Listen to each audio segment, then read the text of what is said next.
My name is Trevor Bryan. I'm an art teacher from Jackson, New Jersey. Today we're going to be talking about viewing art through a literacy lens. So I'm going to bring up my presentation. We'll get started.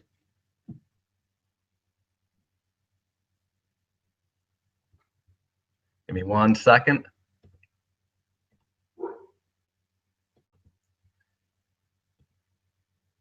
All right. So we're going to be talking about viewing art through a literacy lens today. You can follow me on Twitter at Trevor A. Bryan. I also write for 4o'clockfaculty.com, which is a blog that my buddy Rich Chiz and I started. And the background of this slide is done by a friend of mine who goes by the name Momo. So the reason why we can view art through a literacy lens and it works so well is because books are really just works of art. They're just written instead of drawn or painted or sculpted. But the whole thing behind a book is pulling out information in order to comprehend it, and that's what we need to do with pictures. It turns out that pulling information out of a picture or pulling information out of a book requires the same skills. All right, and really what we're going to be focusing on today is mood and pattern. I find that mood is the easiest entry point in for most students or novice viewers, and that moods are established through patterns. And so when students can identify mood and figure out the patterns that create the mood, we're really talking about craft, and that's a pathway towards comprehension, both of visual texts and written texts. So this all started with an idea, and the idea was simply taking reading comprehension strategies and turning them into viewing comprehension strategies. It turns out that we can really use the same strategies to understand any text. These are some of the skills that we can utilize while viewing. These are basically what would traditionally be thought of as English language art skills. I think of them as unifying simplicities because they form a common thread between any text. And again, when I think of text, I'm thinking of text both in terms of artwork or visual texts or written texts. This also could apply to plays, music, whatever there's an audience for, and anything that we need to take information from and synthesize it in order to make meaning from it. So for the last couple of years, I've been focusing on cross-curricular activities in terms of cognition, as basically in the forms of making meaning. So I want my students to make meaning out of artwork and put meaning into artwork, just like the way that they pull meaning out of books and put meaning into their writing. And art provides a really good platform for students to do this work because it's so accessible to so many students. And I often tell the ELA teachers that I work with that if students can't do this work meaningfully with images, then they're going to have a very difficult time doing this with books. And if kids can't talk about developing a picture, it's a lot of times they're going to have a hard time writing about it. So they really go hand in hand, and art works really nicely to get kids to engage the kinds of thinking that they need for academic success. All right, one reason why it works is if you look at the image on the left, which is Snoopy hugging Woodstock, there's a written description of it on the right. They're isomorphic, meaning that they're the same information, it's just changed, just like the number 84 is presented in Arabic numbers and Roman numerals. For students who don't know Roman numerals or can't read the image, the information on the right is useless to them. But when we put it into an image or we present it in a way that's accessible to them, they can actually do that work. We're going to be using the axis lenses, which is a little chart that I draw to help students pull information out of images. This same information can be pulled out of texts, which we'll talk about a little bit.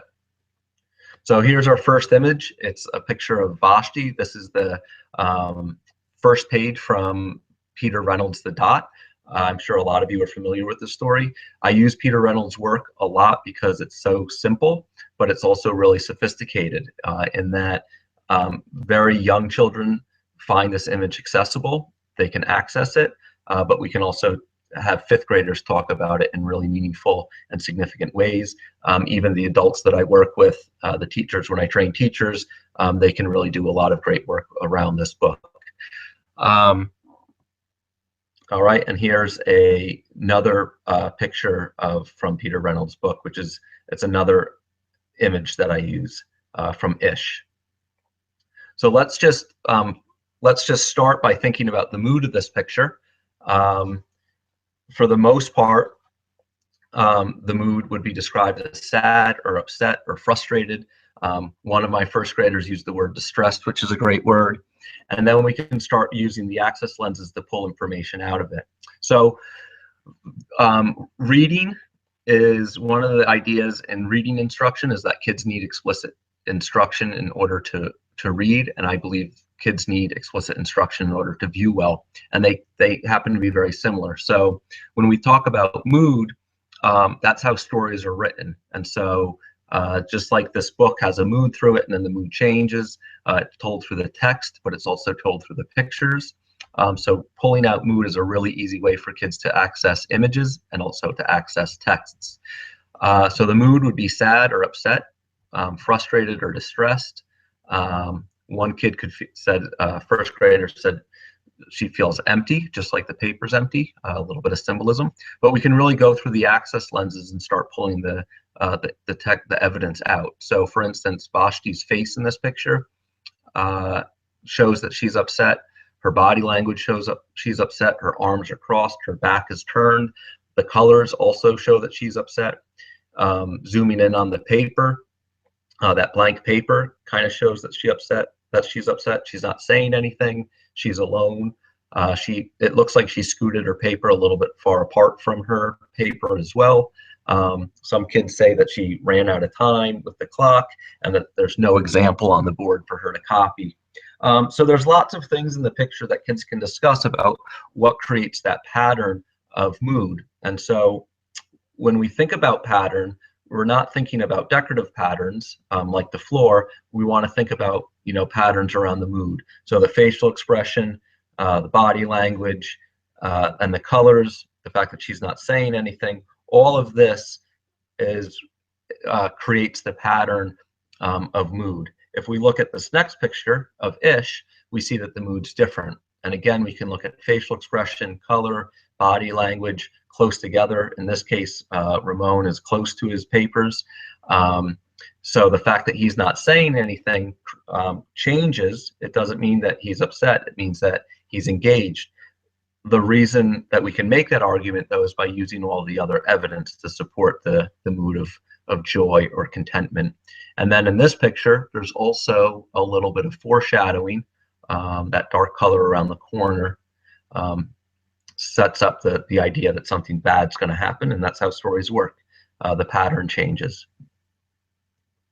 All right, we can use the same lenses to look at fine art. So here's an example of a William Homer painting from the Princeton University Art Museum. And again, we can look at color, facial expression, body language, close together, far apart, alone.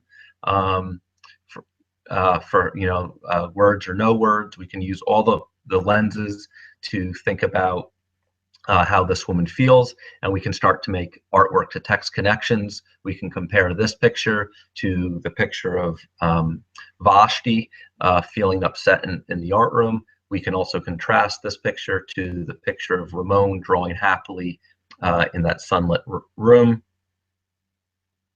All right, here's an example of text and how the access lenses are used in text. So Bree stayed close behind us. Right, that's the close together, far apart lens. I knew she was worried about her parents. That line indicates the mood, which is worried. Her face was pale, so we have facial expression, or her face was pale, her expression grim.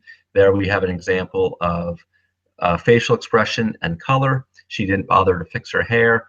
That's the body language or action lens, and then she didn't say a word. So so no words. So you can see that in this writing piece, the artist, the author, was using the same lenses to convey information, and this is the information that students would have to pull out of the text in order to make sense of it, in order to comprehend it. All right, here's another statue that we can think about mood. So if we think about mood, again, we can use facial expression lens. This is Guanyin, a sculpture from Princeton University Art Museum. The faces, the eyes are closed. We can look at the body language. The body's relaxed. We can zoom in on the hand. The colors of this sculpture, which is actually made out of wood, even though it looks like stone, which makes the sculpture even lighter. But the color is kind of a muted color. It's kind of a gray. It's a calm color. So we can use facial expression lens, body language. We can zoom in. This person's not saying anything. Again, that creates the pattern of relaxed or calm or content. And this is another way of being content, just like Ramon was content when he's drawing.